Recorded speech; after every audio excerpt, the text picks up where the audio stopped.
Hercule Poirot and The Mystery of Deserted Ballroom. Chapter 1.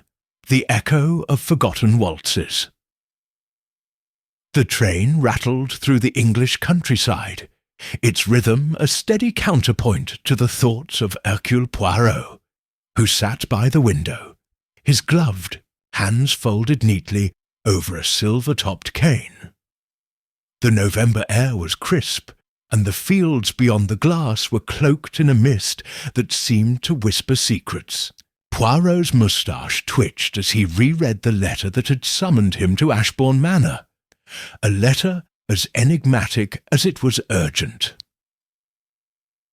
Monsieur Poirot, your reputation precedes you. A mystery festers at Ashbourne Manor, within the walls of its deserted ballroom. Come at once. Time is of the essence. A friend. No signature, no return address, only a postmark from a village called Thornwick. Poirot, ever intrigued by the audacity of anonymity, had accepted the challenge. Now, as the train slowed and the spire of Thornwick's church pierced the fog, he prepared to step into the unknown. A horse-drawn carriage awaited him at the station, driven by a stooped man with a face like weathered oak. "To the manor, sir?" he croaked, eyeing Poirot's impeccable suit with a mix of curiosity and suspicion. "Oui, précisément," Poirot replied, climbing aboard. The journey to Ashbourne Manor wound through lanes flanked by gnarled trees, their branches clawing at the sky. The manor itself emerged like a spectre, a sprawling edifice of grey stone, its towers half lost in the mist. Ivy clung to its walls, and the windows stared blankly, as if guarding secrets of their own. The carriage halted before a set of double doors, their oak carved with faded roses. Poirot stepped down, his polished shoes crunching on gravel, and was met by a figure in a threadbare coat. The man was tall, with a shock of white hair and eyes that darted nervously. "You're the detective, then? Hercule Poirot?" he asked, his voice low, as if afraid the walls might overhear. "Indeed, I am he," Poirot said, inclining his head. "And you, monsieur?" "Jasper Tuttle, caretaker of Ashbourne Manor. Been here nigh on 40 years. He hesitated, then added, "Didn't expect you'd come, truth be told. That letter, well, it stirred things up." Poirot's eyes gleamed. "The letter, it is most curious, no? But let us not linger in this chill. I wish to see this ballroom of which it speaks." Tuttle led him through a cavernous hall, where portraits of stern-faced ancestors glowered from the walls. The air was heavy with the scent of damp wood and neglect.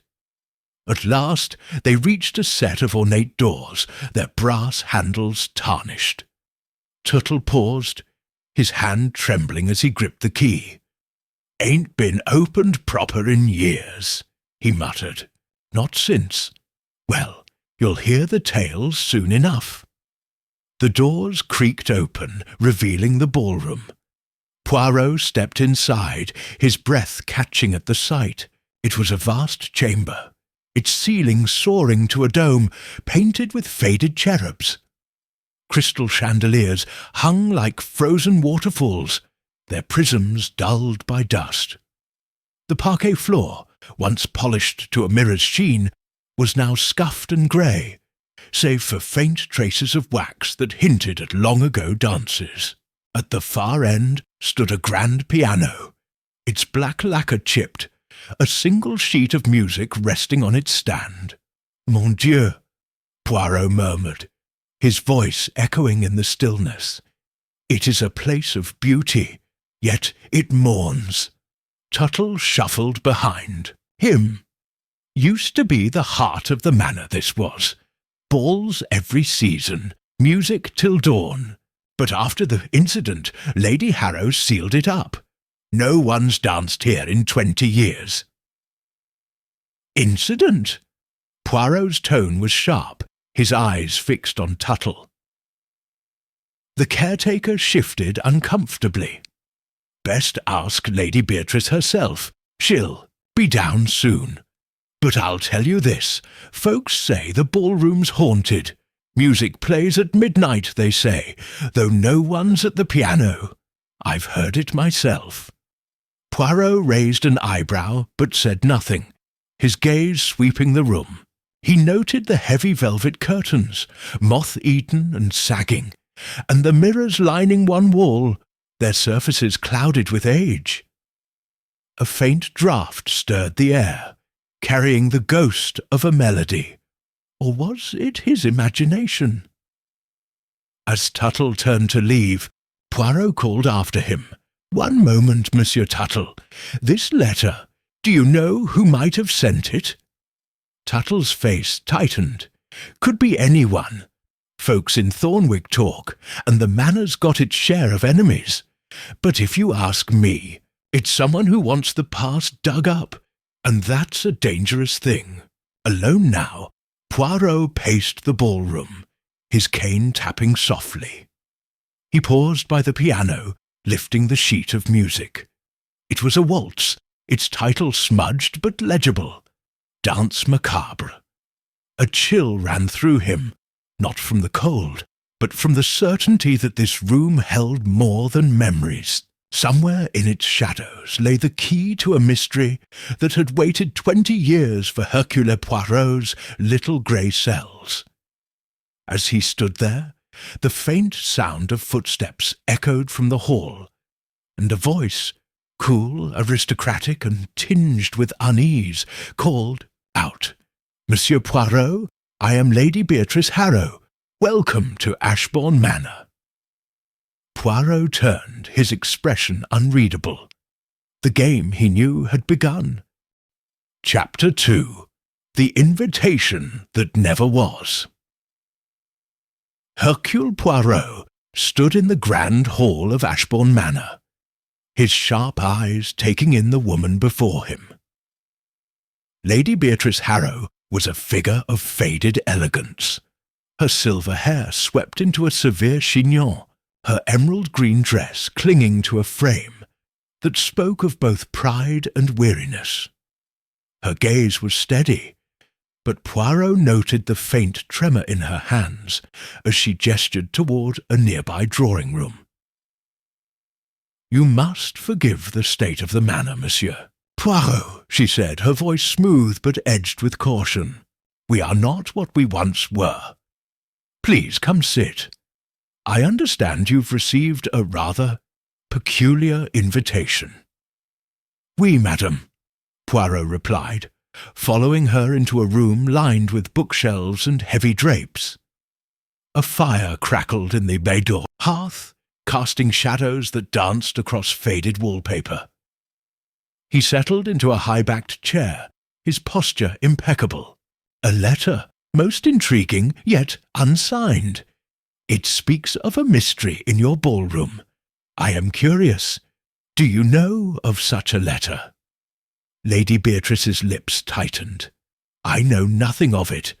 This manor attracts idle gossip, and Thornwick is full of meddlers. I assure you, there is no mystery here, only the ravages of time."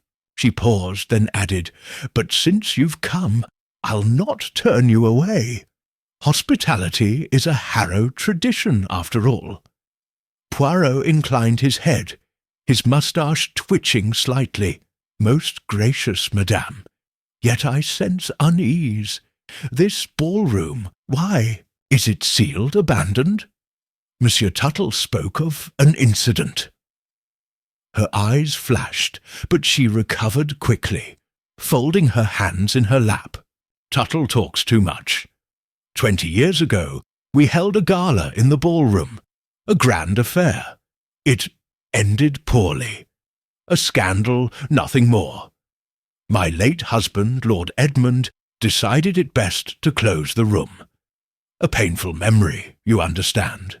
Painful, oui, but perhaps not forgotten, Poirot said softly. Tell me, who resides in the manor now? Those who might know of this scandal. Lady Beatrice hesitated, as if weighing her words. Myself, of course. My nephew, Victor Harrow, who manages the estate's dwindling finances. My daughter, Eleanor, though she's often away in London. And the staff, Mrs. Grayson, the housekeeper, Tuttle, whom you've met, and a few maids. We are a small household now. Poirot nodded, storing each name in his meticulous mind. And visitors? Anyone who might have cause to send such a letter? None that I know of, she said sharply. If someone sent it, it's likely a cruel jest. The village has never forgiven us for our decline. Before Poirot could press further, the door opened and a young man strode in. He was tall, with sharp cheekbones and dark hair that fell carelessly over his brow. His suit was well tailored, but slightly rumpled, as if he cared little for appearances. Aunt Beatrice, what's this about a detective? He demanded, then stopped, eyeing Poirot. You must be Poirot, Victor Harrow. Enchanté, Monsieur Harrow, Poirot said, rising briefly. I am here to investigate a matter most curious, Victor snorted, crossing to a sideboard to pour himself a brandy. The letter, I suppose. Tuttle's been muttering about it all morning. Sounds like nonsense to me. Probably some villager with too much time on their hands. Perhaps, Poirot said, his tone neutral. Yet the letter was specific. The ballroom, a mystery. You were here during this gala 20 years ago. Victor's glass paused halfway to his lips. I was a boy, barely 10. I remember music, dancing, then shouting. Something about a guest who caused a scene. I was sent to bed before it got worse. Lady Beatrice interjected, It was a private matter, Monsieur Poirot. I see no need to dredge it up. Poirot smiled faintly, his eyes never leaving Victor. The past, madame, has a way of demanding attention. This letter, its paper is fine, its ink expensive. Not the work of a mere villager, I think. I would like to see the manor's guest book, if such a thing exists, and any correspondence from that time. Lady Beatrice's expression hardened. The guest book is long lost, and old letters are likely mouldering in the attic. But you're welcome to look, if you insist. Merci, Poirot said, rising. I shall begin with the ballroom again, and perhaps speak with the staff. The truth, it hides in the details, non? As he left the drawing-room, Poirot's mind was already at work. Lady Beatrice's composure was too perfect, Victor's nonchalance too practised. The letter, he suspected, was no jest, but a deliberate lure. But for what purpose? To expose a secret or to bury it deeper? In the hall, he encountered Mrs. Grayson, the housekeeper, a stout woman with a face like a closed book. Monsieur Poirot, she said, her voice clipped. Tuttle says you're asking about the ballroom. Best leave it be. That place, it's not right. Poirot's eyes twinkled. Not right, madame. Tell me, what do you fear? She glanced toward the ballroom doors, then away. I've heard things. Music when no one's there. And shadows. I've served the Harrows for 30 years, and I tell you, that room's cursed. Cursed, perhaps, Poirot said, or merely misunderstood. I shall see for myself. Enchou. He approached the ballroom. The air grew colder, and the faint scent of dust and wax greeted him. The doors loomed ahead, their carved roses seeming to watch him. Poirot paused, his hand on the handle, sensing that beyond these doors lay not just a room, but a puzzle that would test even his formidable intellect. The invitation that never was had brought him here, and now the mystery of the deserted ballroom was his to unravel. Chapter 3. Shadows on the Parquet Floor. The ballroom of Ashbourne Manor lay shrouded in twilight as Hercule Poirot stepped inside, the heavy doors creaking shut behind him. The fading light from high, narrow windows cast long shadows across the parquet floor, where dust motes danced like ghosts of forgotten waltzes. Poirot's cane tapped softly as he moved, his eyes scanning every detail. The chipped gilt of the mirrors, the sagging velvet curtains, the grand piano standing sentinel at the room's heart. The air was thick with silence, yet it felt alive, as if the ballroom held its breath, waiting for him to uncover its secrets. Mon Dieu, Poirot murmured, his voice barely disturbing the stillness. This is a place that remembers too much. He had come to examine the ballroom alone, under the pretext of needing quiet contemplation, though in truth he wished to observe without the nervous glances of Tuttle or the guarded words of Lady Beatrice. The housekeeper's warning about shadows lingered in his mind, not as superstition, but as a clue to the unease that permeated the manor. Something or someone had stirred this long-dormant space, and the anonymous letter was but the first thread in a tangled web. Poirot began his inspection near the piano, where the sheet of Danse Macabre still rested, its edges curling with age. He lifted it carefully, noting the faint pencil marks, random, or perhaps a code, scrawled in the margins. Setting it aside, he knelt to examine the floor, his gloved fingers brushing the dust. There, beneath the piano's shadow, he saw them, footprints, faint but unmistakable, pressed into the grime. They were small, likely a woman's, and recent, for the dust around them was undisturbed by time's slow accumulation. "Curieux," Poirot said, his moustache twitching. "Someone has danced here, and not long ago." He followed the prints, which led in a meandering path toward the centre of the ballroom, then stopped abruptly, as if their owner had vanished into the air. Poirot's gaze narrowed, and he turned, his attention to the floor itself. The parquet was intricately laid, its geometric patterns marred by scratches and wear. Near the edge of the dance floor, where the wood met the wall, he noticed a board slightly raised, its edge misaligned. With a gentle press of his cane, Poirot tested the board. It gave way with a soft click, revealing a narrow compartment beneath. His heart quickened, not with fear, but with the thrill of discovery. Reaching in, he withdrew a single object, a woman's glove, once white, but now stained with a dark, rust-coloured mark. Blood, he suspected, though long dried. "Voilà," Poirot whispered, holding the glove to the light. "A relic of violence, hidden but not forgotten." He tucked the glove into his pocket, resolving to have it examined later, and continued his exploration. The footprints and the glove suggested a presence in the ballroom, perhaps connected to the incident Lady Beatrice had dismissed.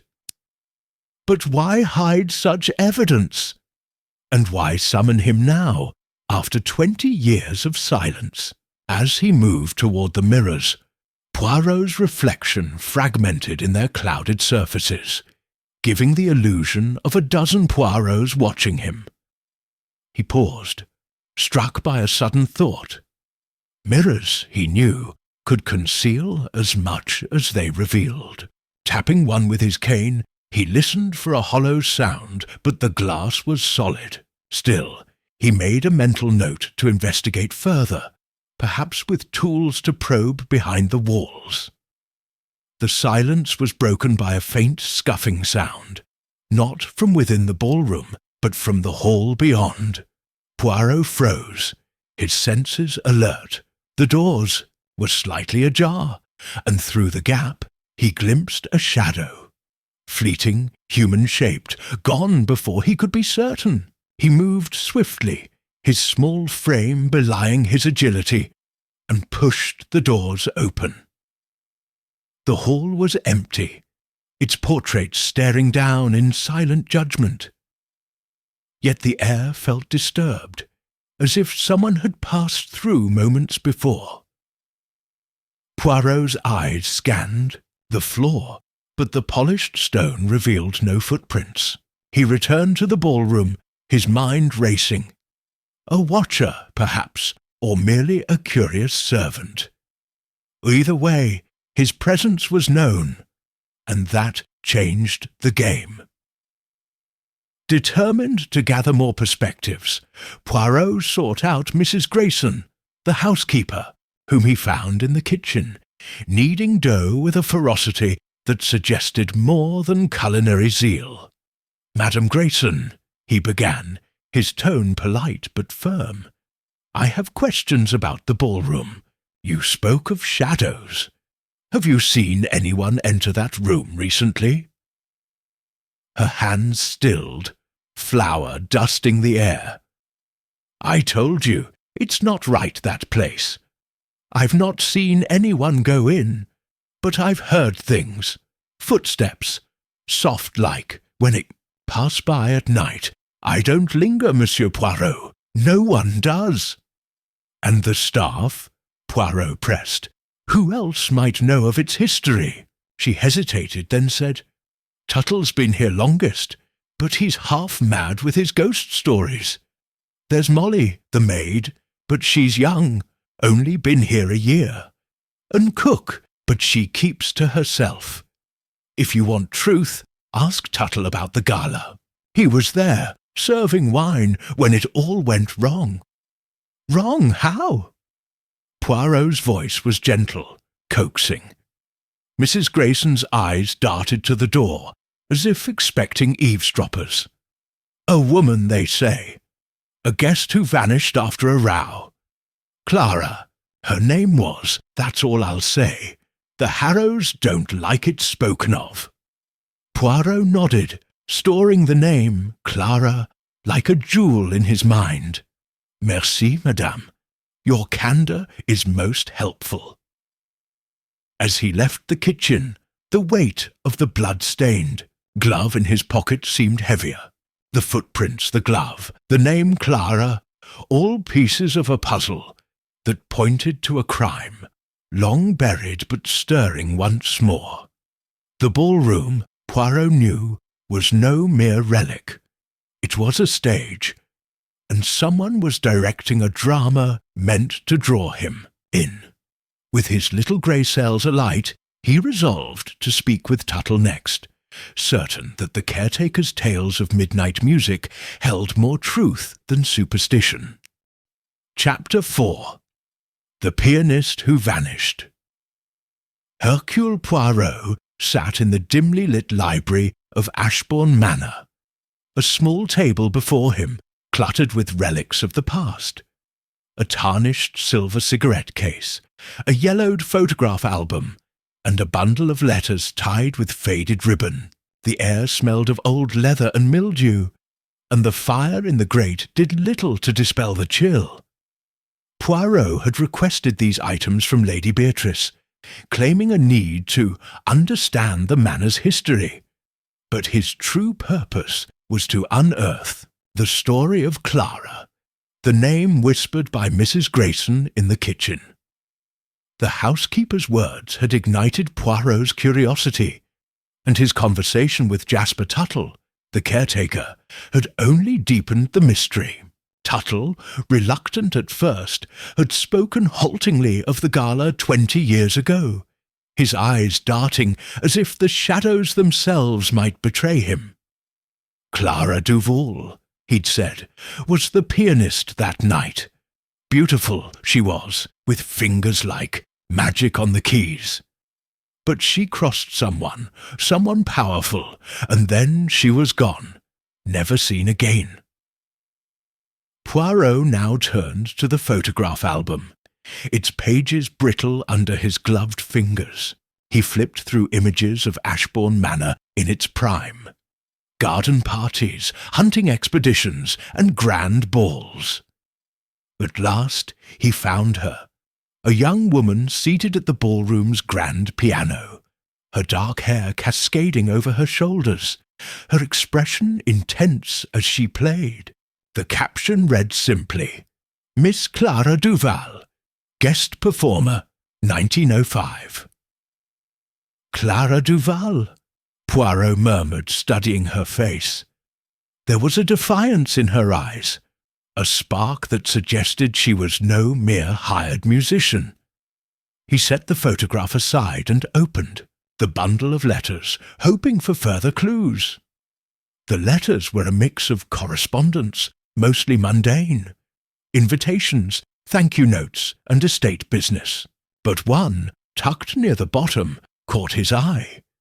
It was written in a flowing hand, the ink slightly smudged, and addressed to Lady Beatrice's late husband, Lord Edmund Harrow.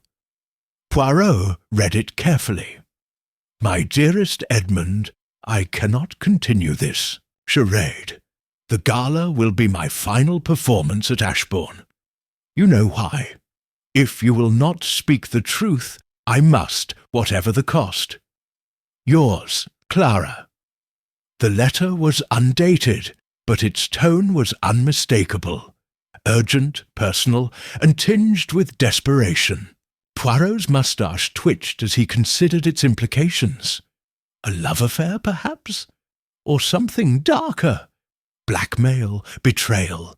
The letter hinted at a secret that had threatened the Harrow family, one Clara had been prepared to expose.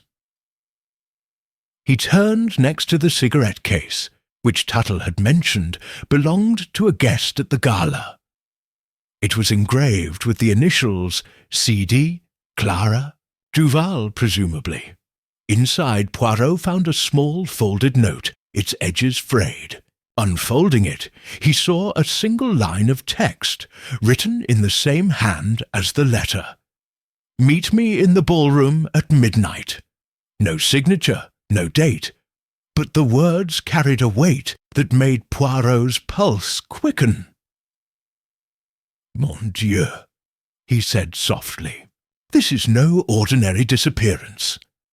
Clara Duval was at the heart of something dangerous."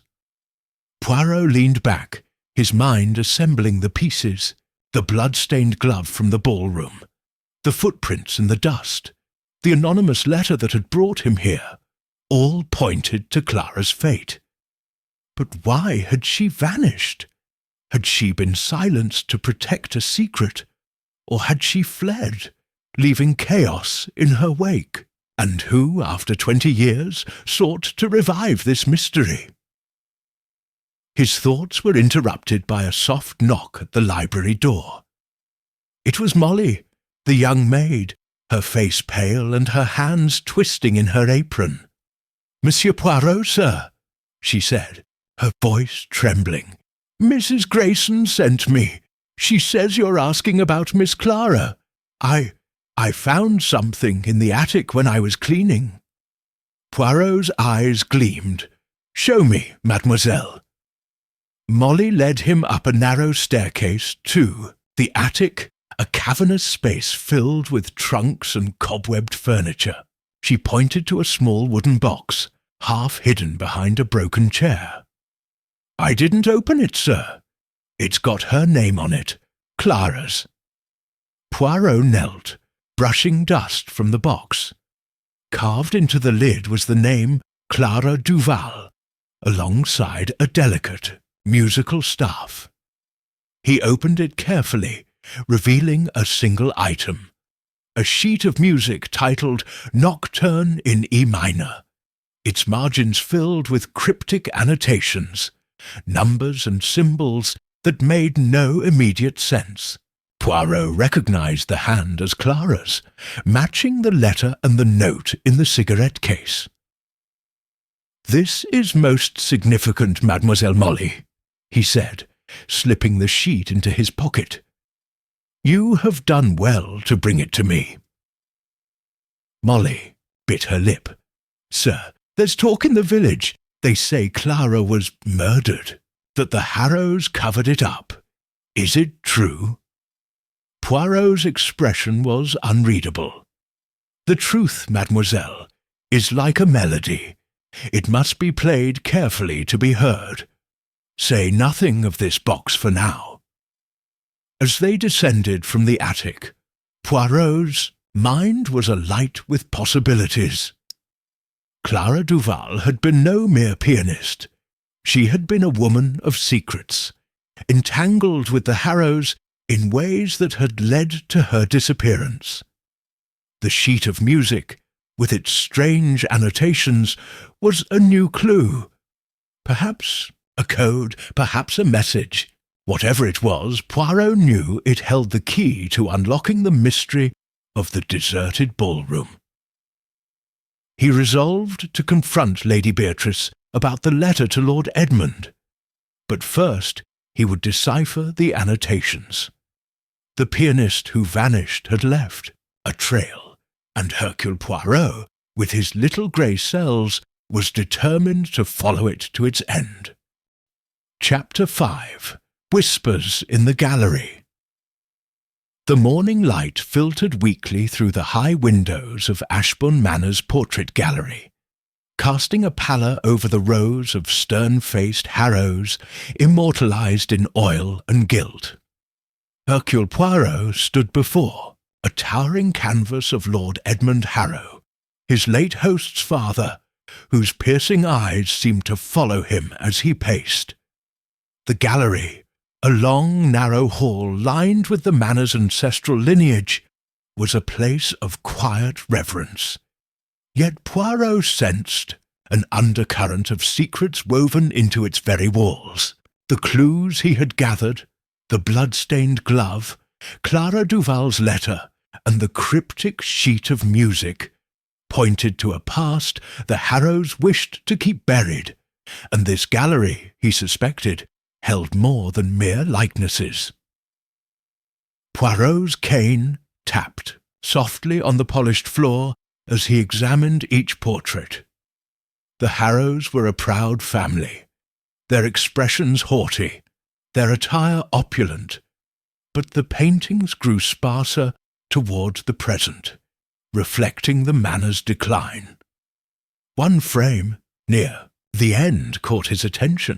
It was smaller than the others, its subject a young woman with dark hair and a wistful smile. But the nameplate was missing, leaving only a faint outline where it had once been. Poirot's moustache twitched. Was this Clara Duval, erased from the family's history, or another figure tied to the mystery? His reverie was interrupted by the sound of footsteps, brisk and purposeful. Victor Harrow, Lady Beatrice's nephew, appeared at the gallery's entrance, his hands thrust into the pockets of a slightly dishevelled suit. "Monsieur Poirot," he said, his tone a mix of curiosity and irritation. "Skulking about, are we? Aunt Beatrice says you're poking into things best left alone." Poirot turned, his expression serene. "Skulking, no, Monsieur Harrow. Observing. The past speaks through such places, does it not? These portraits, they tell a story of pride, but also of loss." Victor snorted, leaning against a wall. "They tell a story of debts and bad decisions. This manor's a millstone around our necks. If it were up to me, I'd sell it and be done." "Yet you remain." Poirot said, his eyes sharp. "Why, I wonder. The estate, it is not prosperous, yet you manage its finances. Is there something here worth staying for?" Victor's jaw tightened, but he shrugged. "Family duty. Aunt Beatrice clings to the old ways, and Eleanor, my cousin, flits off to London whenever she can. Someone's got to keep the place from falling apart." Poirot nodded, filing away Victor's defensiveness. "This portrait," he said, gesturing to the one with the missing nameplate. "Who is she?" Victor glanced at it, his expression unreadable. No idea. Probably some distant cousin. The nameplates fall off sometimes. Tuttle's supposed to fix them, but he's useless half the time. "Curieux," Poirot murmured. "A family that forgets its own. Tell me, Monsieur Harrow, what do you know of Clara Duval?" Victor's eyes flickered, but he recovered quickly. "The pianist. Village gossip. They say she ran off after the gala, probably with some lover, caused a scandal, and Uncle Edmund locked up the ballroom to shut everyone up. That's all I know." Poirot smiled faintly, sensing the lie in Victor's casual tone. "A scandal? Oui, but perhaps more. I have found items that suggest Clara's departure was not so simple. You were young, but you recall the gala. Was there talk of inheritance, perhaps? A dispute that might have involved her?"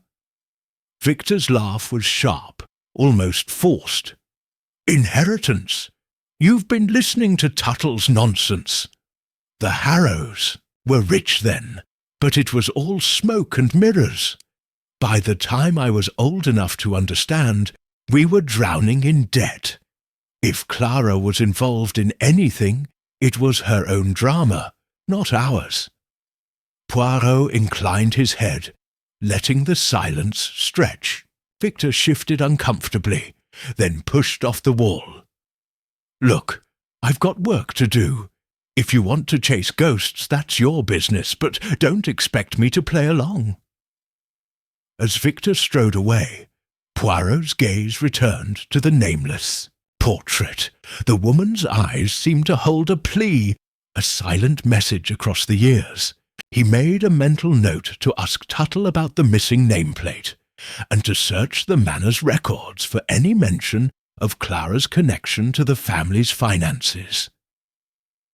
His thoughts were interrupted by a soft rustling from the far end of the gallery.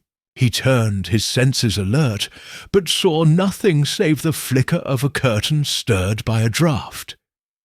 Yet the air felt charged, as if the gallery itself were whispering. Poirot moved toward the sound, his cane silent now, and noticed a small alcove, hidden behind a tapestry. Inside was a narrow table, its surface littered with old ledgers. Estate accounts, he realized, from the early 1900s. He opened one, its pages brittle and stained. The entries were meticulous, detailing expenses for the gala, catering, musicians, decorations. But one line stood out, written in a different hand. Payment to C. Duval, £500 for services rendered. The sum was exorbitant for a pianist, even a talented one. Poirot's eyes gleamed. Was this payment for music or for silence? As he closed the ledger, a faint creak echoed from the gallery's entrance. He stepped out of the alcove, his heart steady, and saw a figure slip around the corner. A glimpse of dark fabric, too quick to identify. Someone was watching him, tracking his every move. Poirot's lips curved in a faint smile. The watcher, whoever they were, had just confirmed that his investigation was on the right path. He tucked the ledger under his arm, determined to cross-reference it with Clara's letter and the sheet of music. The gallery had whispered its secrets, and Poirot, with his little grey cells, was listening. Clara Duval's story was tied to the Harrows' fortune, or their ruin, and the missing nameplate was a clue he would not ignore. As he left the gallery, the portraits seemed to watch him go, their silence louder than ever. Chapter 6. The midnight serenade, the clock in Ashbourne Manor's great hall, struck 11, its chimes reverberating through the silent corridors. Hercule Poirot stood by the window of his guest room, gazing out at the moonlit grounds where shadows twisted like spectres in the mist. His mind was a whirl of clues: the blood-stained glove, Clara Duval's cryptic letter, the exorbitant payment in the ledger, and the nameless portrait in the gallery. Each pointed to a mystery rooted in the deserted ballroom. And tonight, Poirot intended to confront the heart of the Manor's strangest tale, the music that, according to Tuttle, played at midnight when no one was there. He turned to Captain Arthur Hastings, his old friend and occasional companion, who had arrived that afternoon at Poirot's summons. Hastings, ever loyal, sat polishing his shoes, his brow furrowed. "I say, Poirot," he said, "this place gives me the creeps. All this talk of ghostly music, it's enough to make a chap jumpy." Poirot's moustache twitched with amusement. "Mon cher Hastings, there are no ghosts, only truths dressed in shadow. The music, if it exists, is played by human hands, or perhaps a clever mechanism. Tonight we shall discover which."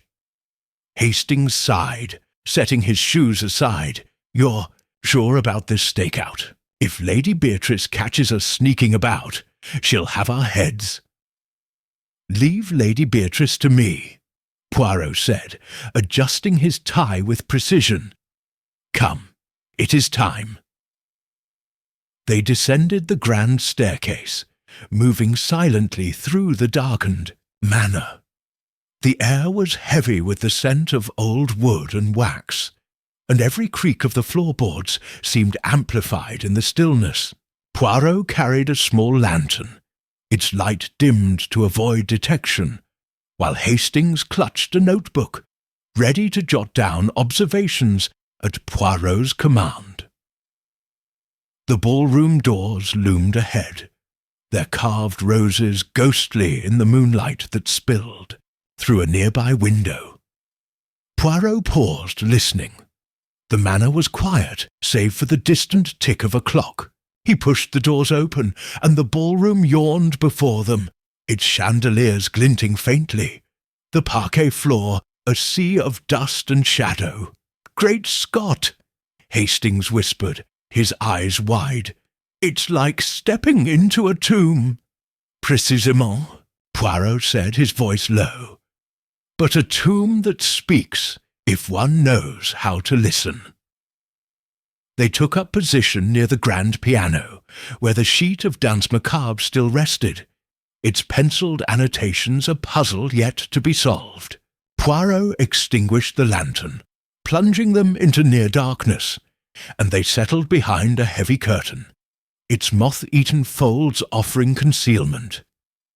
The minutes ticked by, marked only by Hastings's occasional fidgeting and the faint rustle of the curtains in a draught. As the clock struck midnight, a low, haunting note echoed through the ballroom, a single piano key, struck with deliberate care. Hastings stiffened, gripping Poirot's arm. "Did you hear that?" he hissed. Poirot raised a finger to his lips, his eyes fixed on the piano. Another note followed, then another, weaving into a melancholy waltz that seemed to rise from the very walls. The music was soft, almost ethereal, yet unmistakably real.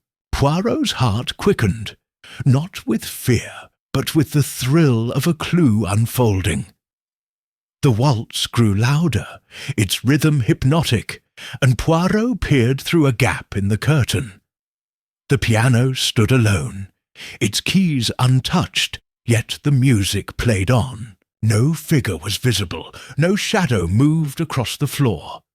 Hastings whispered, "It's impossible, Poirot. There's no one there." "Patience, mon ami," Poirot murmured, his mind racing. A mechanism, perhaps, a music box or player piano. But the manor's decay suggested no such device had been maintained. He noted the music's timbre, its hesitations, as if played by a living hand.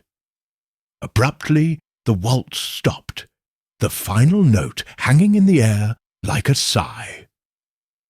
Silence descended, heavy and absolute. Poirot stepped from behind the curtain, his cane tapping softly as he approached the piano. Hastings followed, his face pale. "What in blazes was that?" he demanded. Poirot did not answer immediately. He examined the piano, running a gloved finger along its dusty surface.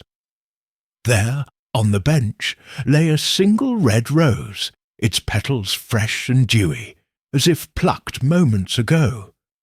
"Regardez," he said, lifting the rose. "A calling card, perhaps, from our midnight musician." Hastings shuddered. "You don't think it's Clara's ghost, do you?" Poirot's eyes twinkled. "A ghost who leaves roses? No, Hastings. This is the work of someone very much alive, someone who wishes us to believe in spirits, or to fear them. But Hercule Poirot is not so easily deceived." He inspected the piano further, checking for hidden mechanisms, but found none. The keys were old, some sticking, yet the music had been flawless. He turned his attention to the floor, where the faint footprints he'd seen before remained undisturbed. No new tracks appeared, deepening the enigma. As they left the ballroom, Poirot's mind was alight. The music, the rose, the absence of a player, all were pieces of a deliberate performance, staged to unsettle or distract. Was it a warning, or an invitation to dig deeper? He recalled Clara's sheet of music, its annotations still undeciphered, and resolved to study it at once. The midnight serenade had confirmed one truth. The ballroom was no mere relic, but a living stage, and someone was orchestrating its secrets with care. "Back to bed, Poirot?" Hastings asked, stifling a yawn. "Non, mon ami," Poirot said, his voice firm. "To work. The little grey cells, they are awake, and the mystery of the deserted ballroom calls." Chapter 7. The Locked Door's Secret.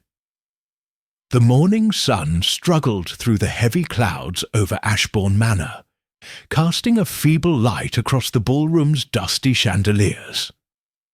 Hercule Poirot stood near the grand piano, his gloved hands clasped behind his back, his eyes fixed on a narrow door set into the far wall.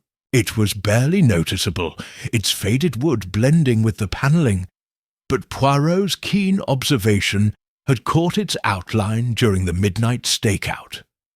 The door was locked, Tuttle had confirmed, and had been for 20 years, since the gala, where Clara Duval vanished. To Poirot, it was no mere architectural detail, but a silent witness to the manor's secrets. Captain Hastings, nursing a cup of tea, watched from a nearby chair, his expression a mix of scepticism and curiosity. "You're sure about this, Poirot? That door's probably just a broom closet. We've got enough to puzzle over with that ghostly music and the rose." Poirot's moustache twitched. "A broom closet, mon cher Hastings. Non, in a manor such as this, every door has a purpose, and a locked door, especially one sealed for decades, has a story. We shall open it and listen." He had enlisted the help of Mr. Finch, a local locksmith from Thornwick, who now knelt before the door, his tools spread on a cloth. Finch was a wiry man with a nervous tic, his fingers deft as he probed the ancient lock. "Rusty, this one," he muttered. "Haven't seen a mechanism like it in years. Almost like it was meant to stay shut." "Précisément," Poirot said, his voice low. "But no lock can resist the truth, Monsieur Finch. Proceed." As Finch worked, Poirot's mind retraced the clues. The blood-stained glove hidden beneath the floorboard, Clara's letter hinting at a confrontation, the ledgers, record of a suspiciously large payment, and the midnight waltz with its fresh rose. The locked door, he suspected, was a piece of the puzzle, perhaps leading to evidence Clara had left behind, or to the scene of her fate.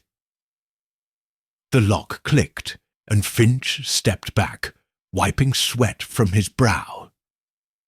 "There you go, sir. It's open. But I warn you, the hinges look frail. Might not close again once you go through." "Merci," Poirot said, gesturing for Hastings to join him. He pushed the door gently, and it groaned open, revealing a narrow staircase descending into darkness. A musty smell wafted up, mingled with the faint scent of old paper and something sharper, like decayed flowers. Hastings peered over Poirot's shoulder. "Good Lord, it's like something out of a Gothic novel. You're not seriously going down there, are you?" Poirot's eyes gleamed.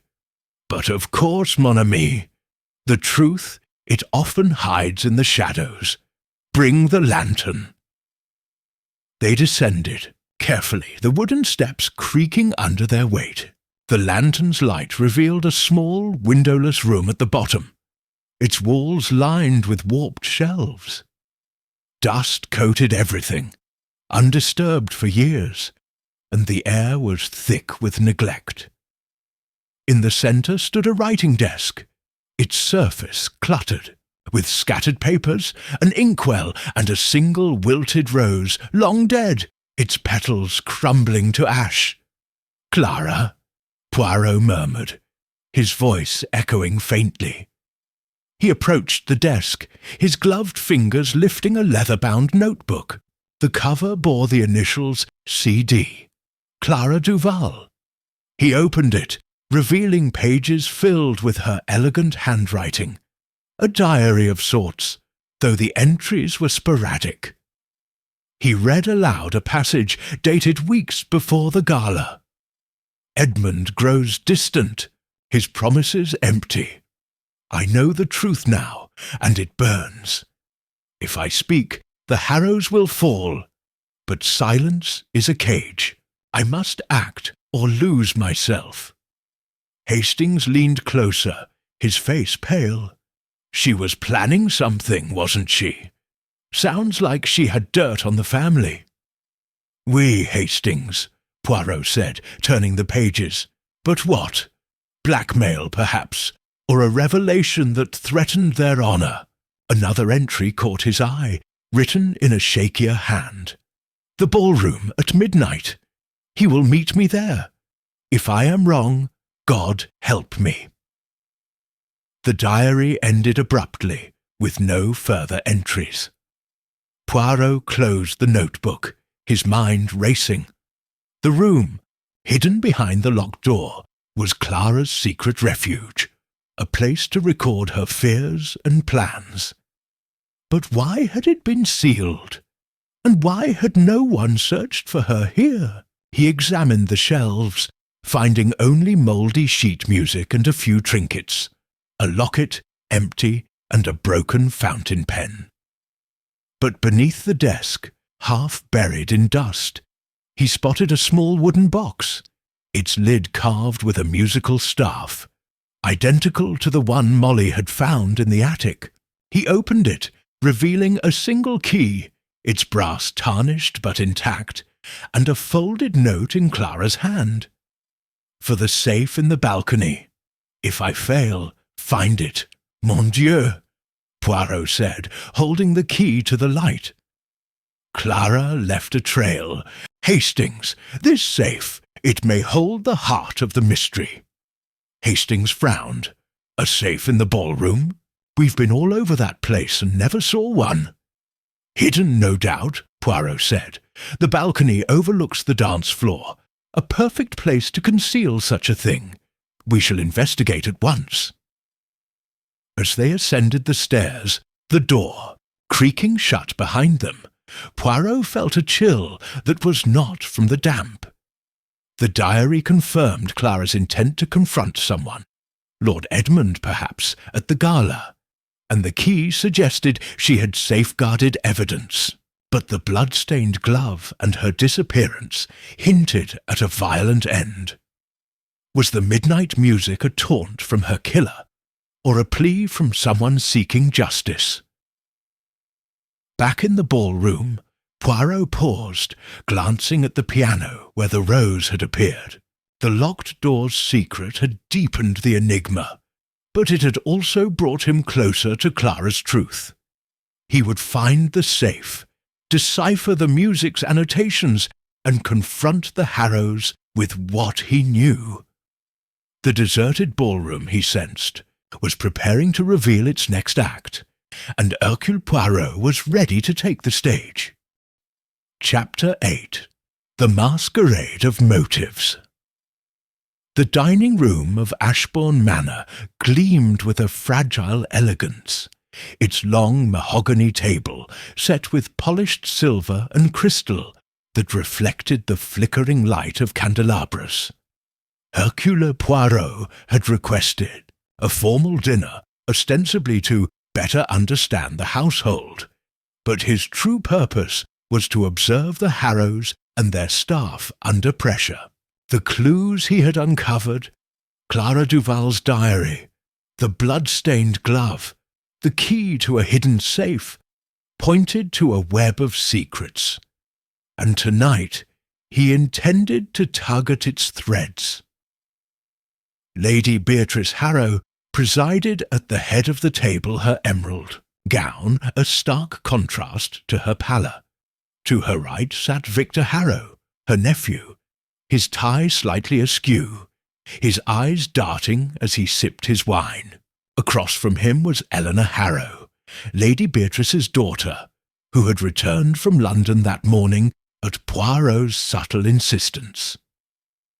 Eleanor was a striking woman, her auburn hair pinned loosely, her expression one of bored detachment. The staff, Mrs. Grayson, the housekeeper, Jasper Tuttle, the caretaker, and Molly, the maid, stood at the edges, serving with a nervous efficiency that Poirot noted with interest. Captain Hastings, seated beside Poirot, whispered, "You've got them all on edge, old chap. What's the plan?" Poirot's eyes twinkled. "To listen, mon ami, and to watch. Each has a motive, each a mask. Tonight we shall see who falters." The meal began with a strained silence, broken only by the clink of cutlery. Poirot, ever the charming guest, steered the conversation with ease. "Madame Harrow," he said, addressing Lady Beatrice, "this manor, it has such history. The ballroom, in particular, must have been the stage for many grand evenings. Tell me of the gala, 20 years ago, when Clara Duval played." Lady Beatrice's fork paused mid-air, her lips tightening. "A tiresome subject, Monsieur Poirot. It was a lavish event, as all our galas were, but marred by indiscretions.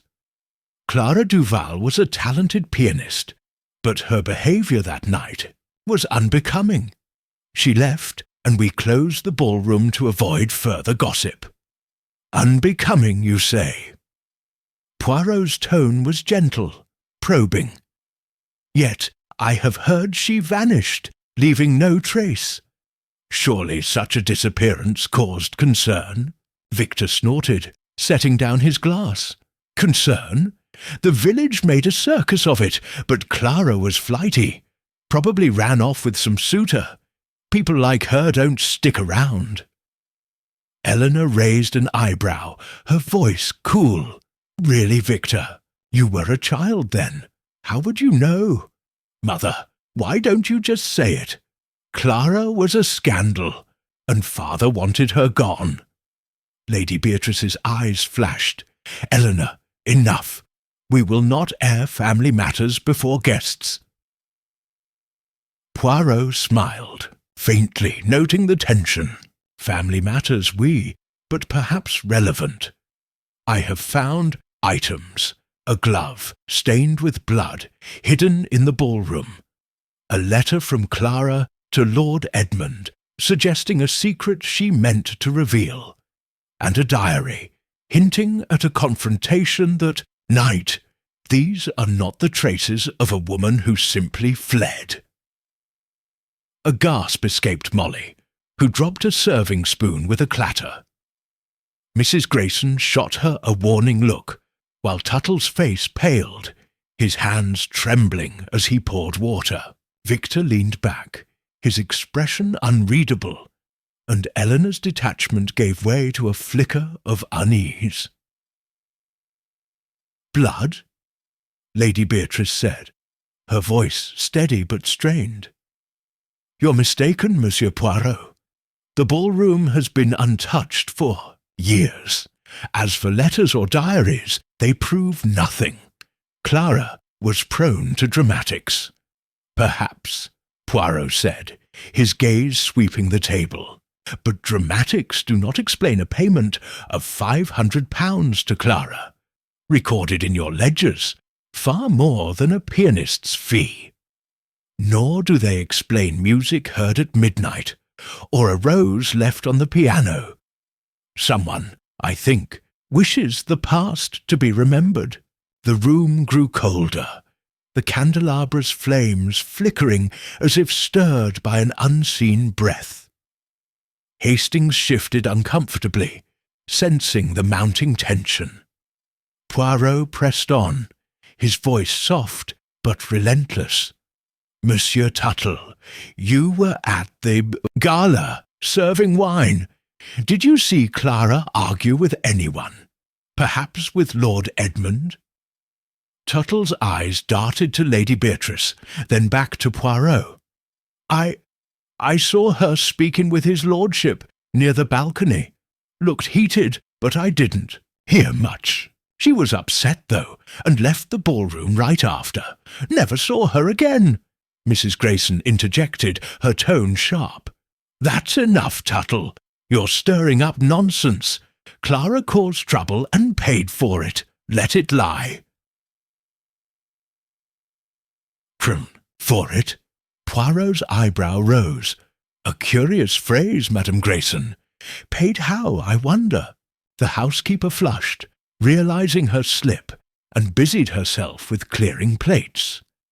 Eleanor spoke up, her voice cutting through the silence. "This is absurd. You're implying murder, Monsieur Poirot, but there's no proof. Clara could be living happily in Paris for all we know." "Could she?" Poirot said, his eyes locking onto hers. "Then why does the manor whisper her name? Why does someone watch my every move, leaving clues to draw me deeper?" As he spoke, a soft clink sounded from Victor's side of the table. A locket had fallen from his pocket, landing open on the floor. Poirot's sharp eyes caught the photograph inside. A young woman with dark hair, unmistakably Clara Duval. Victor froze, then snatched it up, his face reddening. "Careless of me," he muttered, shoving the locket back into his pocket. "It's nothing, an old keepsake." Poirot's smile was enigmatic. "A keepsake, monsieur, of a woman you claim to barely remember. Most interesting." The dinner ended in uneasy silence, the guests dispersing with murmured excuses. As Poirot and Hastings returned to their rooms, Hastings whispered, That locket, Poirot. What's it mean? Is Victor involved? It means, mon ami, that Victor Harrow knows more than he admits, Poirot said, his voice low. The locket ties him to Clara, perhaps as a boy who idolized her, or as a man guarding a secret. The masquerade of motives has revealed its first crack, and I shall widen it. Alone in his room, Poirot studied the key from Clara's hidden room, its brass glinting in the lamplight. The safe in the balcony awaited, and with it, perhaps, the truth about Clara's fate. The dinner had been a performance, each guest playing a role, but Poirot, with his little grey cells, was rewriting the script. The deserted ballroom, he knew, was watching, and its next revelation was near. Chapter 9. The Code of the Crescendo. The library of Ashbourne Manor was a sanctuary of shadows, its towering bookshelves bathed in the soft glow of a single oil lamp. Hercule Poirot sat at a heavy oak desk, the sheet of music titled Nocturne in E minor spread before him, its margins crowded with Clara Duval's cryptic annotations, numbers, symbols, and seemingly random letters. Beside it lay the key from the hidden room, its brass surface catching the light, and Clara's diary, open to the entry about a safe in the ballroom's balcony. Poirot's eyes gleamed with the intensity of a man on the cusp of revelation. The clues were converging, and the music, he suspected, held the key to unlocking the mystery of the deserted ballroom. Captain Hastings hovered nearby, pacing restlessly. "I don't see how a piece of music can lead to a safe," Poirot said, scratching his head. "Those scribbles look like gibberish. Are you sure it's not just Clara doodling?" Poirot's moustache twitched with a faint smile. "Doodling, mon cher Hastings? No, Clara Duval was no idle scribbler. These annotations are a code, a message hidden in the language of music. She was a woman of secrets, and she knew her enemies were watching. We shall decipher it, and the safe will yield its truth." He traced a finger along the sheet, noting the sequence of numbers, 3, 7, 12, 19, and letters, A, C, F, B, interspersed with musical symbols like crescendos and fermatas. The pattern was deliberate, not random, and Poirot's mind, honed by years of unravelling human deception, began to work. He recalled the diary's mention of the balcony and the key, suggesting the safe was concealed there. The music, he hypothesized, provided the combination or location. "Regardez," Poirot said, pointing to the numbers. "These could correspond to measures in the music, or perhaps steps, positions. The letters A, C, F, B might be notes or initials, or even a cipher. And the crescendo." He paused, his eyes narrowing. "A crescendo builds, it rises. Perhaps it points to the balcony itself, high above the ballroom." Hastings frowned. "Steps? You mean like a treasure map. But how do we know where to start?" Poirot tapped the sheet. "The music! It is the map! Clara played this nocturne at the gala," Tuttle said. "She embedded her secret within it, knowing only someone who understood her mind could follow. We must think as she did." He stood, gathering the music and key, and motioned for Hastings to follow.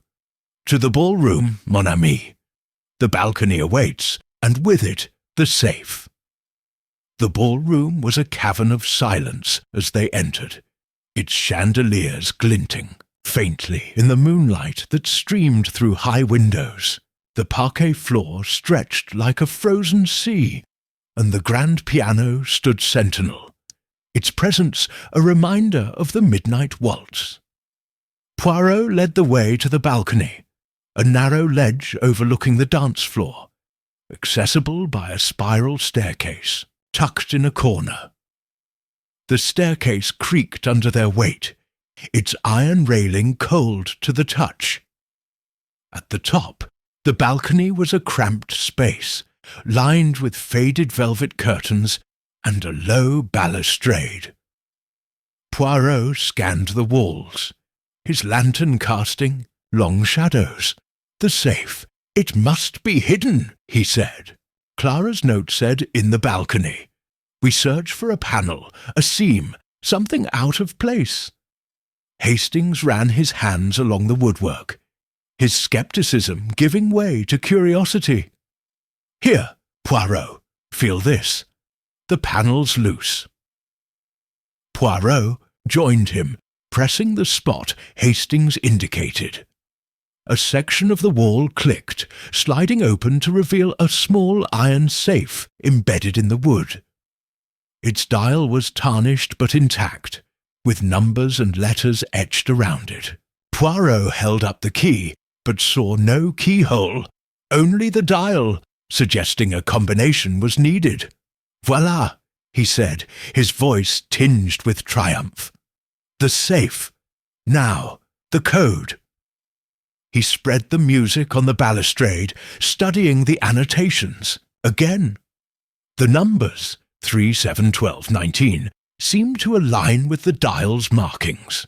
He tried entering them in sequence, turning the dial right to 3, left to 7, right to 12, and left to 19. A faint click sounded, but the safe remained locked. Poirot frowned, then noticed the letters A, C, F, B. He adjusted his approach, mapping the letters to musical notes on the dial, where A was 1, C was 3, F was 6, and B was 2. Combining them with the numbers, he tried a new sequence: 3A, 7C, 12F, 19B. The dial clicked again, louder this time, and the safe's door swung open with a groan. Hastings gasped. "You've done it, Poirot! What's inside?" Poirot peered into the safe, his heart quickening. Inside was a single document, its edges yellowed but intact. A will written in Lord Edmund Harrow's hand, dated the day before the gala. It named Clara Duval as the beneficiary of a substantial portion of the Harrow estate, citing debts of honour. A note in Clara's handwriting was pinned to it. "If I am gone, this is why." "Mon Dieu," Poirot whispered. Clara held the power to ruin the Harrows. This will, it changes everything. Motive, betrayal, perhaps murder. Hastings stared, wide-eyed. "You think someone killed her to keep this secret? Lady Beatrice? Victor?" Poirot folded the will carefully, tucking it into his coat. "We do not yet know, Hastings. But this document, it is a weapon, and someone feared its discovery. The music, the safe, the clues, all were Clara's way of ensuring the truth survived her." As they descended the staircase, a faint creak echoed from the ballroom below. Poirot froze, his senses alert. A shadow moved near the piano, swift and silent, then vanished through the doors. Hastings gripped his arm. "Someone's watching us, Poirot." "We," Poirot said, his voice calm but firm. "And they know we are close. We must guard this will, Hastings, and confront the Harrows. The code of the crescendo has sung its truth, and the deserted ballroom is ready to name its villain." Chapter 10. The Ghost of the Gala. The ballroom of Ashbourne Manor glowed with a flicker of its former grandeur. Its chandeliers dusted and lit for the first time in 20 years, casting prisms of light across the parquet floor.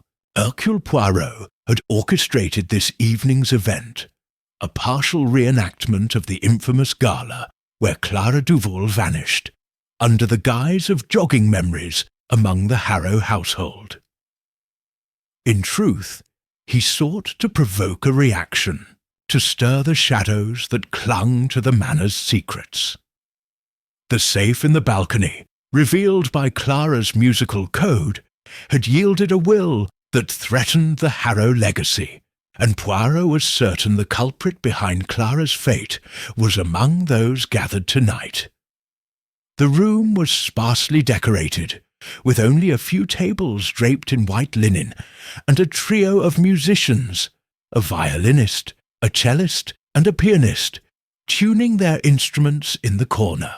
Lady Beatrice Harrow stood near the piano, her posture rigid, her emerald gown a stark contrast to her ashen face. Victor Harrow lounged against a pillar, a glass of whisky in hand, his eyes wary. Eleanor Harrow, dressed in a sleek sapphire dress, chatted with Captain Hastings, though her glances toward the balcony betrayed her unease. The staff, Mrs. Grayson, Jasper Tuttle and Molly, moved about, serving drinks and adjusting candles, their faces taut with apprehension.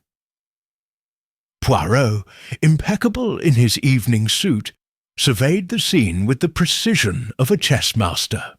"Mon cher Hastings," he whispered, "observe their faces. Fear, guilt, suspicion. They wear them like masks. Tonight we shall see who breaks." Hastings nodded, though his brow furrowed. "I hope you know what you're doing, Poirot. This feels like tempting fate, especially after that safe business. That will, it's explosive." "Précisément," Poirot said, his eyes gleaming. "And explosives, they reveal what lies beneath." The musicians struck up a waltz, its melody soft but haunting, echoing the danse macabre that had played in the midnight serenade. Guests, mostly local gentry invited to fill the room, began to dance, their movements stiff, as if the ballroom's ghosts watched from the shadows. Poirot mingled, his questions subtle but pointed, probing alibis and memories of the gala 20 years ago. He approached Lady Beatrice, who clutched a fan with white-knuckled intensity. "Madame," he said, "this music, it recalls that night, does it not? Clara Duval played such a waltz, I am told, before her departure. Did you speak with her then?" Lady Beatrice's eyes narrowed. "You persist, Monsieur Poirot. Told you, Clara was a disruption. I saw her briefly, arguing with my husband near the balcony, but I retired early. Whatever happened after, I neither know nor care." "Yet you sealed the ballroom," Poirot said softly. "A drastic measure, no?" She turned away, her fan snapping shut. Poirot noted her evasion and moved on, his gaze settling on Victor, who was now deep in conversation with Tuttle. As Poirot approached, Tuttle flinched, spilling a tray of glasses. "Sorry, sir," he mumbled, scurrying to clean up. "Monsieur Tuttle," Poirot said, his voice calm but firm. "You saw Clara with Lord Edmund that night. Was there anyone else? A witness to their dispute?" Tuttle's eyes darted to Victor, then back. I don't recall, sir. It was chaos, folks coming and going. I just served the wine." Victor smirked, but his knuckles were white around his glass. "Let it go, Poirot. You're chasing shadows." "Shadows, perhaps," Poirot said, "but shadows cast by truth." The waltz reached a crescendo, and suddenly a collective gasp rippled through the room. Poirot turned, his heart quickening, to see a figure at the far end of the ballroom, a woman in a vintage gown of ivory lace, her face obscured by a veil, standing motionless near the piano.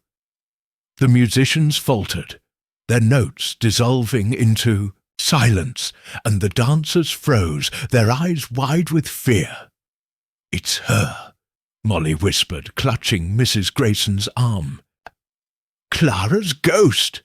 The figure moved, gliding toward the balcony stairs, her gown trailing like mist. Guests parted, some crossing themselves, others backing away. Hastings grabbed Poirot's arm. "Good Lord, Poirot, what is that?" Poirot's eyes narrowed, his mind cutting through the panic. "No ghost, Hastings! A performance meant to unsettle. Follow me." He moved swiftly, weaving through the crowd, his cane tapping as he ascended the balcony stairs. The figure had vanished, but the air was charged, as if the ballroom itself held its breath. At the top, Poirot scanned the narrow balcony, its railing overlooking the dance floor. There, behind a heavy curtain, he found a hidden recess. A perfect spot for someone to slip away unseen. "Regardez," he said, pointing to a single thread of ivory lace caught on the railing. "Our ghost is flesh and blood, and careless." Hastings shook his head, still rattled. "But why? To scare us off?" "Or to distract," Poirot said, his voice low. "The will in the safe names Clara as a beneficiary, a threat to the Harrow fortune. Someone wishes to keep us from that truth." As they descended, the guests were in disarray, some fleeing, others demanding explanations. Lady Beatrice stood by the piano, her face a mask of fury, while Victor and Eleanor exchanged heated whispers.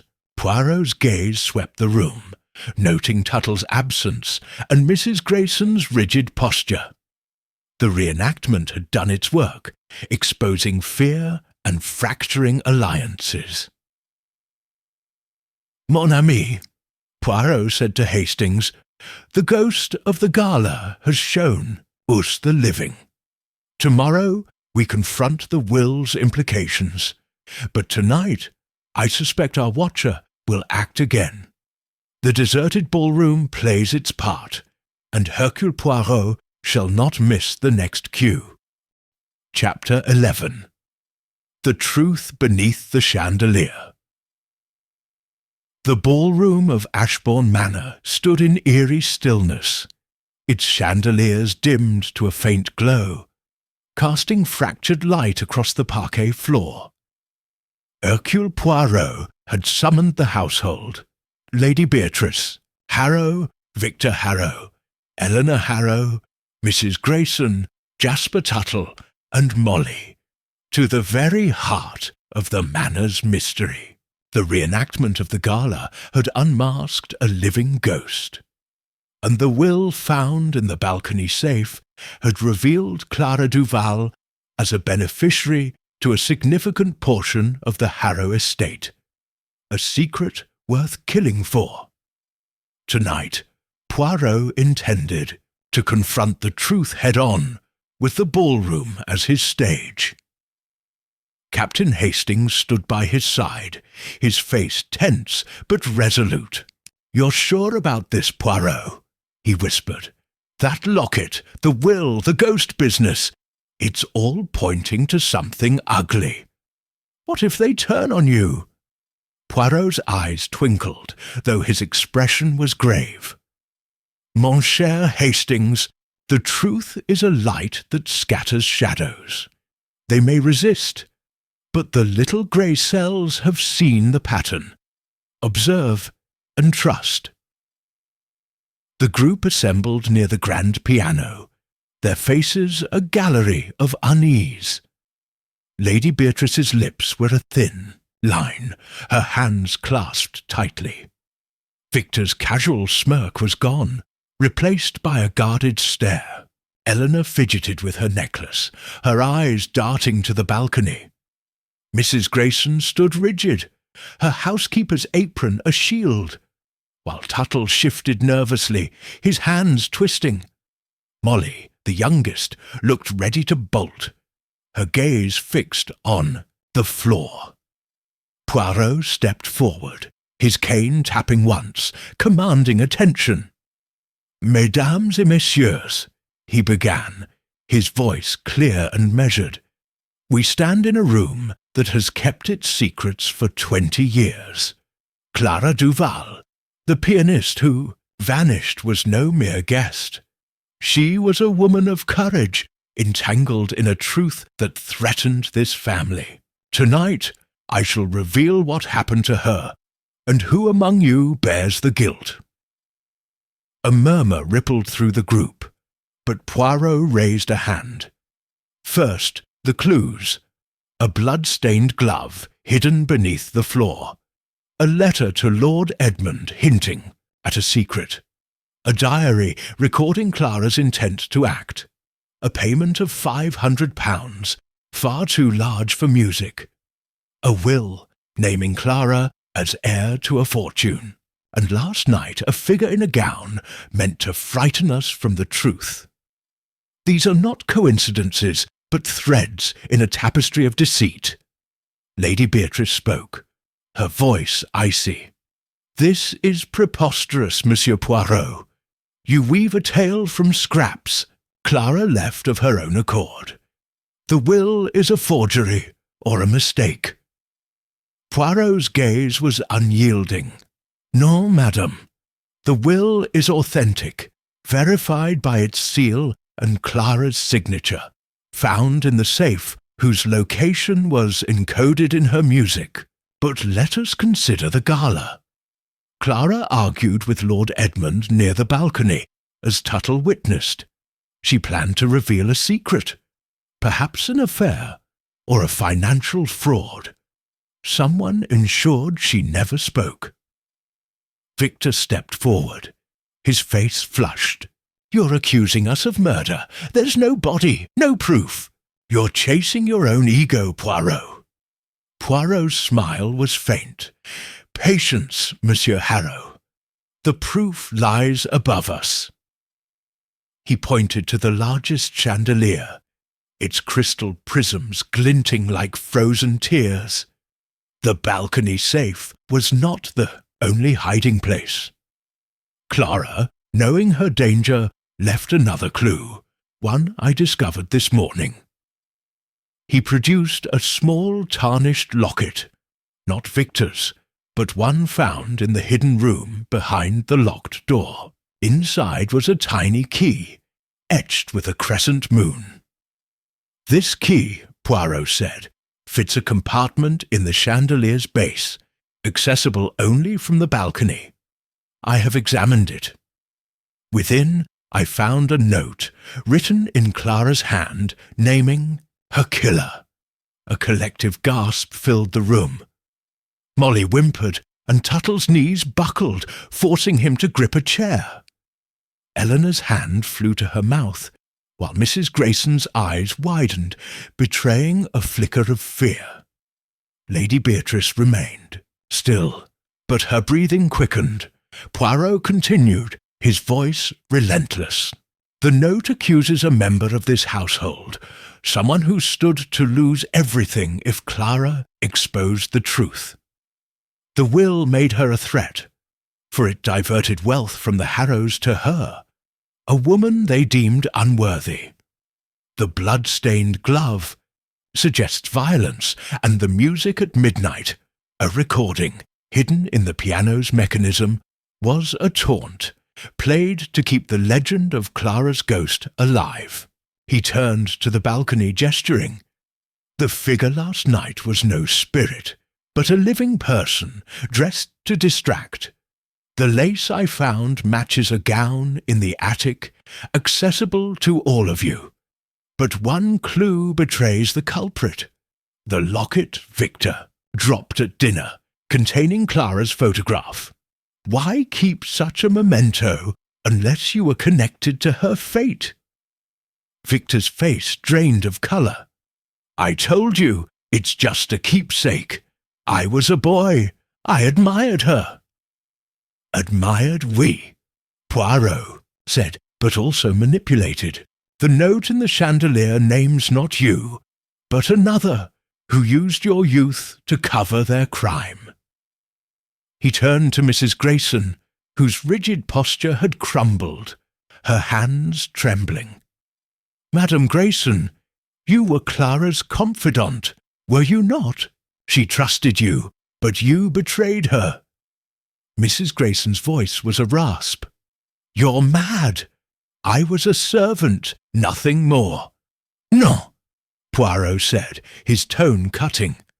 "Clara's diary mentions a friend who knew her plans.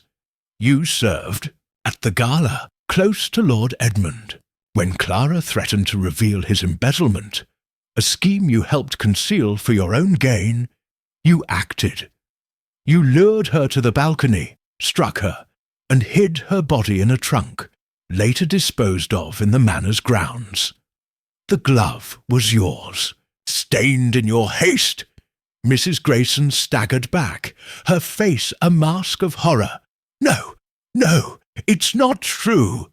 "It is true," Poirot said, producing the chandelier's note, its ink faded but legible. "Clara wrote, 'If I die, it is Margaret Grayson, for she knows all and will stop at nothing.'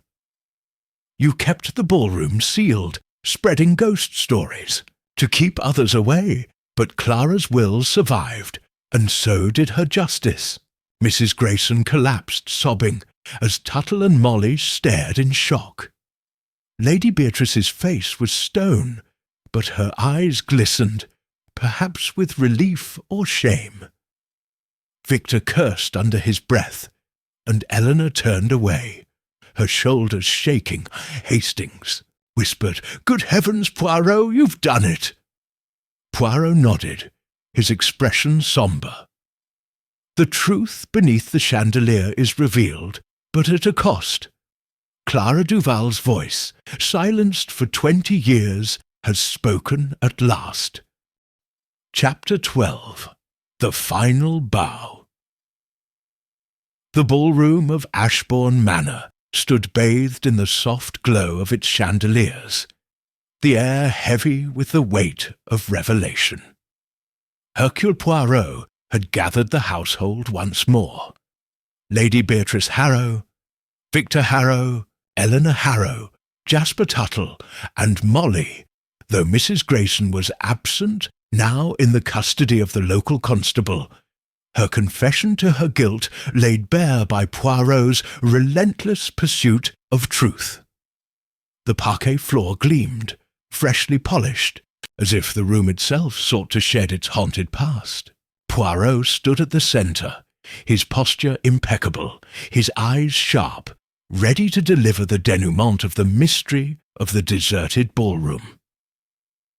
Captain Hastings stood by his side, his face a mix of awe and relief, though his hands fidgeted with a handkerchief.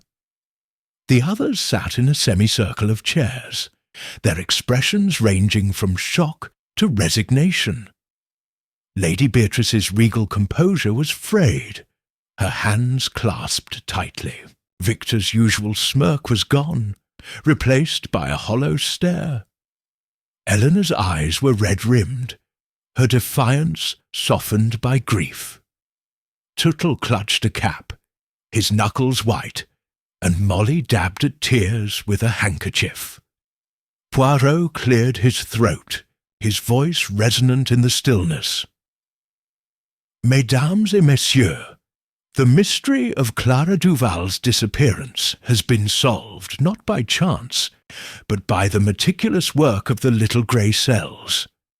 The deserted ballroom, once a place of joy, became a tomb for secrets, but no secret can hide forever from Hercule Poirot." He paced slowly, his cane tapping rhythmically. Clara Duval was a woman of talent and courage, who uncovered a truth that threatened the Harrow legacy. She discovered Lord Edmund's embezzlement, a scheme to siphon estate funds, orchestrated with the aid of Margaret Grayson, the housekeeper. Clara's will, hidden in the balcony safe, named her as a beneficiary, a motive for her silence. On the night of the gala, she confronted Edmund, intending to expose him, but Grayson, fearing ruin, lured Clara to the balcony, struck her fatally, and hid her body in a trunk, later disposing of it in the manor's grounds. Lady Beatrice's voice was barely a whisper. I suspected Edmund's dealings, but I never knew. Not about Clara. Poirot nodded gravely. You closed the ballroom, madame, to bury the scandal, unaware of the murder. But Grayson, to protect herself, spread tales of ghosts, even rigging the piano to play at midnight, ensuring the room remained untouched. He turned to Victor, whose face was ashen. Monsieur Harrow, you were a boy, infatuated with Clara, keeping her locket as a memento. But you suspected Grayson, did you not? Your evasions betrayed your fear. Victor swallowed hard, nodding.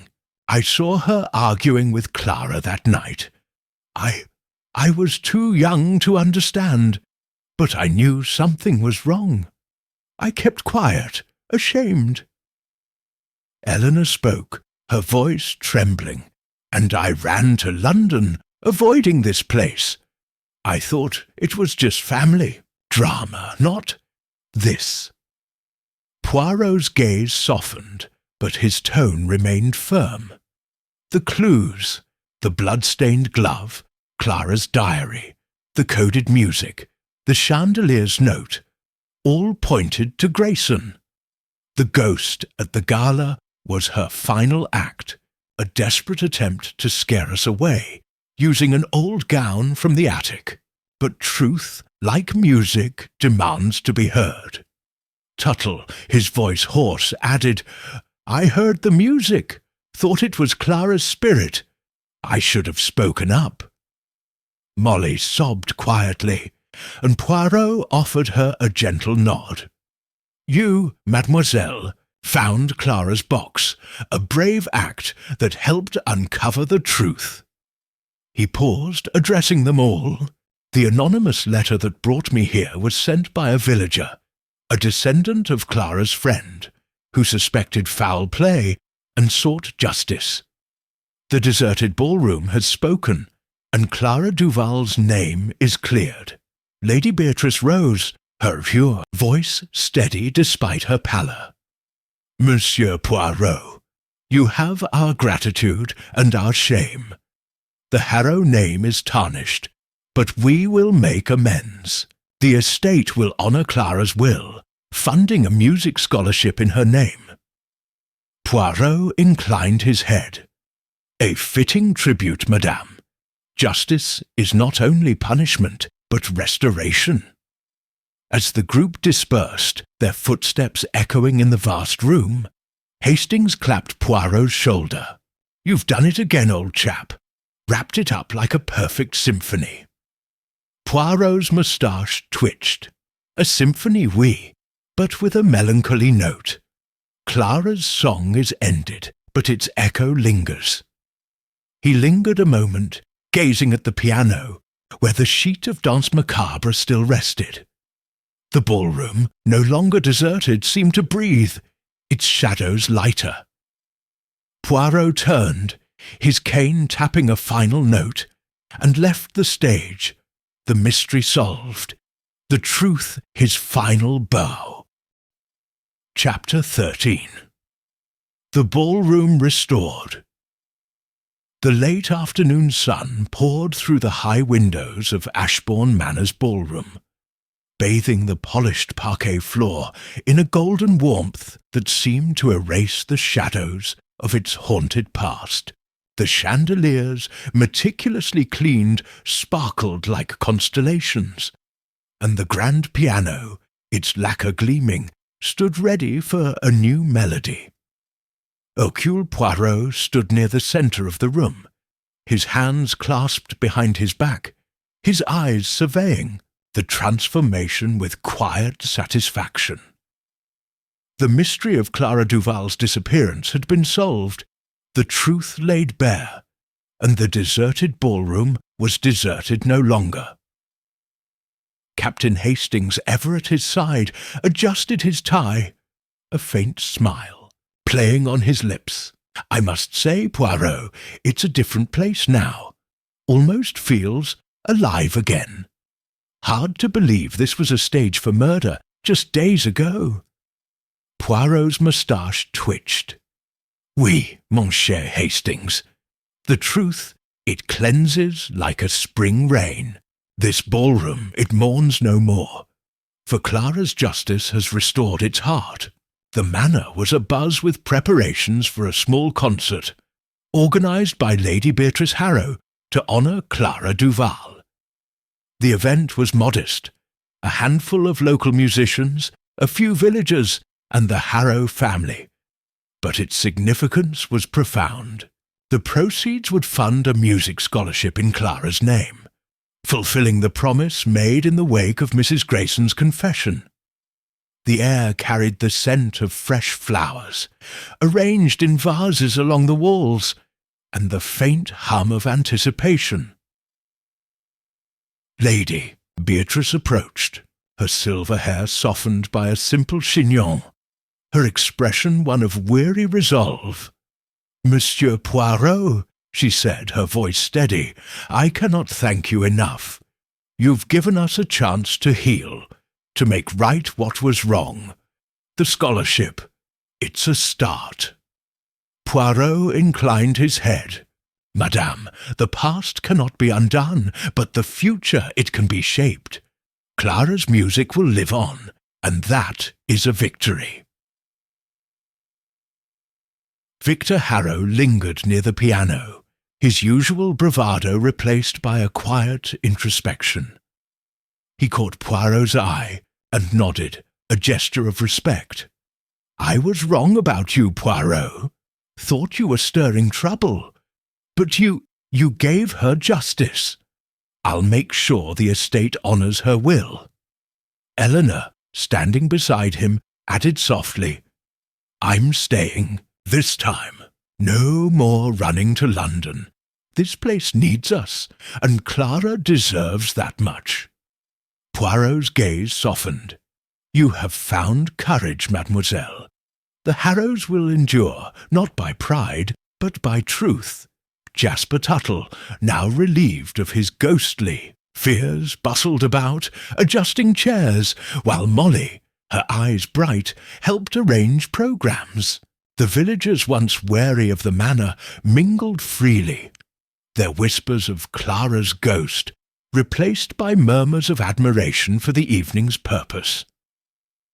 As the concert began, a young pianist, a local girl with a striking resemblance to Clara's photograph, took her place at the piano. She played a nocturne, its notes soaring through the ballroom, gentle yet powerful, as if Clara herself were guiding her fingers. The audience listened in rapt silence, the music weaving a spell that bound past and present. Poirot stepped onto the balcony, where the safe had once held Clara's will, and looked down at the scene. The chandelier above, where the final note had been hidden, caught the light, its prisms scattering rainbows. He thought of the bloodstained glove, the coded music, the midnight waltz, all pieces of a puzzle that had led to this moment. The deserted ballroom had been a stage for tragedy, but now it was a place of renewal. Hastings joined him, leaning on the railing. "A fine ending, Poirot. You've turned a ghost story into something, well, rather beautiful." Poirot's eyes twinkled. "Not an ending, mon ami, but a new beginning. The little grey cells, they have done their work, but the music, it belongs to Clara." As the nocturne reached its crescendo, Poirot descended the stairs, his cane tapping softly. The The concert ended with applause, warm and heartfelt, and the ballroom seemed to sigh. Its wounds healed. Lady Beatrice announced the scholarship, her voice breaking only once, and the villagers cheered, their faith in the manor restored. Poirot and Hastings slipped out as the crowd mingled, stepping into the crisp November air. A carriage waited to take them to Thornwick Station, and Poirot paused, glancing back at the manor's silhouette against the twilight. "Adieu, Ashbourne," he murmured. "May your dances be joyous once more." In the carriage, Hastings chuckled. "Another case for the books, eh, Poirot? What's next?" Poirot smiled, his eyes distant. "The world, it is full of mysteries, Hastings. And where there is mystery, there is Hercule Poirot." As the carriage rolled away, the faint echo of a waltz drifted from the ballroom, soft and serene, a final tribute to Clara Duval, whose song had found its home at last.